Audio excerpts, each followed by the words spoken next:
Pumpkin Town. Written by Katie McKy and illustrated by Pablo Bernasconi. Signed for you today by myself, Christopher Rawlings.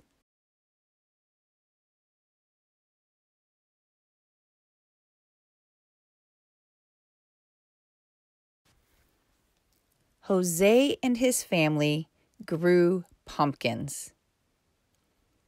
That growing began with shiny seeds, which were followed by long vines, and those vines grew every which way. The pumpkins grew every which way too, from small to fat and tall. The Jack-be-littles could be dropped into pockets. The Happy Jacks were bigger. A strong enough boy could carry just one. The Big Moons were bigger still, too large for 5 boys to roll.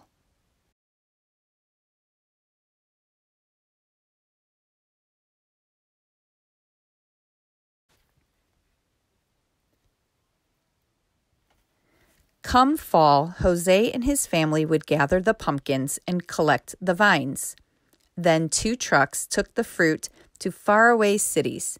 Some were hollowed and carved, and some were saved for pies.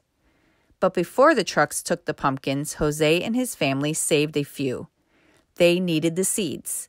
When it came to saving pumpkins, Jose's father always said, "Save only the best and sell the rest." So Jose and his brothers hollowed the best pumpkins and saved only the biggest, brightest seeds.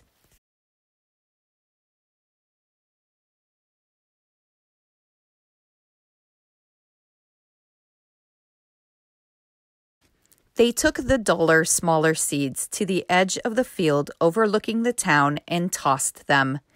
But one gusty, dusty October day, when Jose and his brothers took the lesser seeds to the edge of the field and flung them, the wind caught those seeds and carried them and didn't let them loose until they fell like rain down on the distant town. The seeds slipped into straw roofs and settled onto flower pots and sprinkled gardens. And that seemed to be the end of it.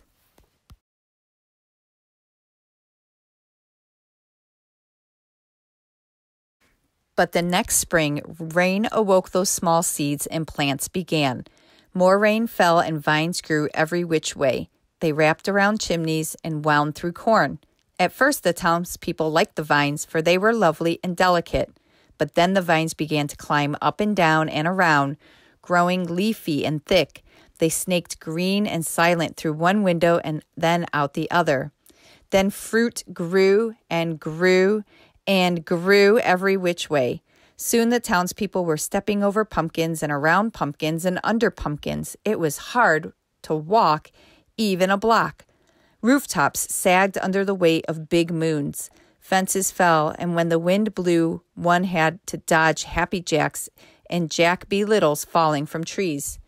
"Nothing is worse than pumpkins," groans the townspeople. Meanwhile, up on their mountainside, Jose and his family cut and stacked their pumpkins, saving only the best. And when they were done, they stepped back and said, "Nothing is better than pumpkins." But when Jose and his family looked down at the town, it looked odd. It seemed so green and orange.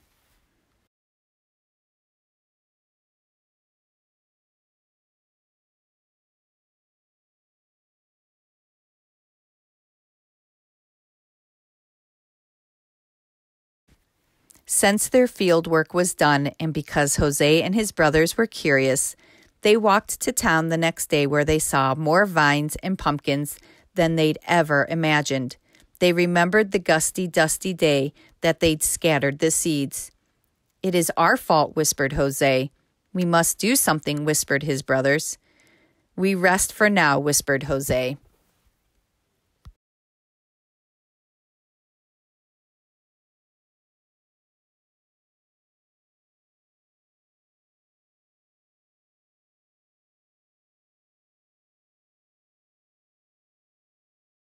But that night, Jose and his brothers cut and stacked the pumpkins and vines. They worked as quietly as they could, but some townspeople still sneaked peeks. They marveled at how well the brothers worked. The brothers climbed up poles and twined through trees and snaked silent through one window and out the other, gathering and stacking pumpkins and vines.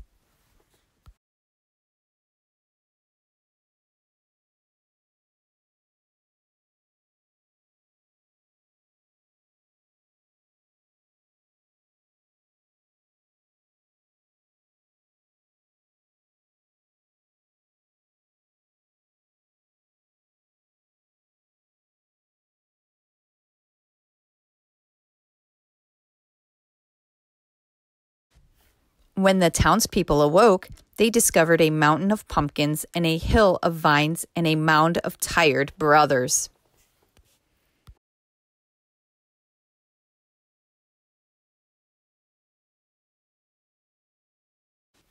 While the brothers slept, the townspeople filled a wagon with hay and set 5 great watermelons between Jose and his brothers, in thanks for their aid. That wagon took the brothers back to their home, where they were laid in the glossy grass, still sleeping.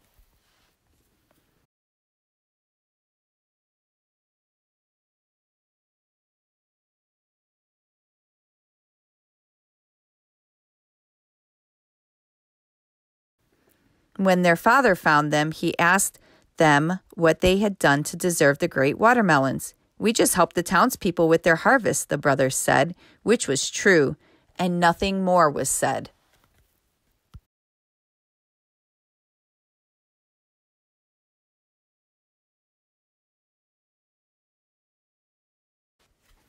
Down in the town, 5 trucks came for the mountain of pumpkins, and the townspeople were given a grand sum of money for all that fruit.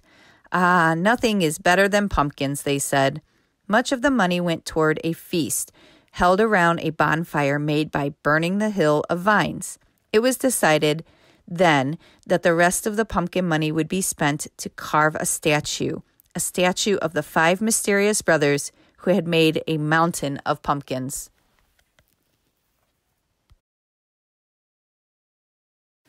It took all of the next week for the townspeople to repair their roofs and their fences, and it took all of that week for Jose and his brothers and his father to eat their great gifts. The melons were so sweet that Jose and his family said, "Nothing is better than watermelons."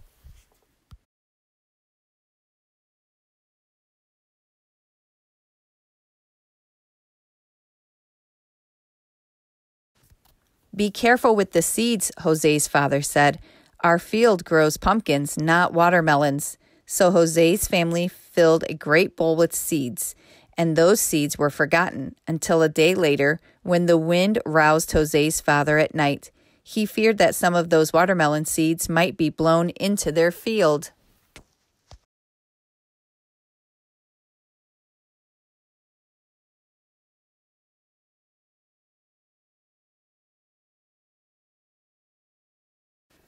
By moonlight, he carried the bowl to the edge of his field and he tossed the seeds. The wind caught those seeds and carried them and didn't let them loose until they fell like rain down on the town.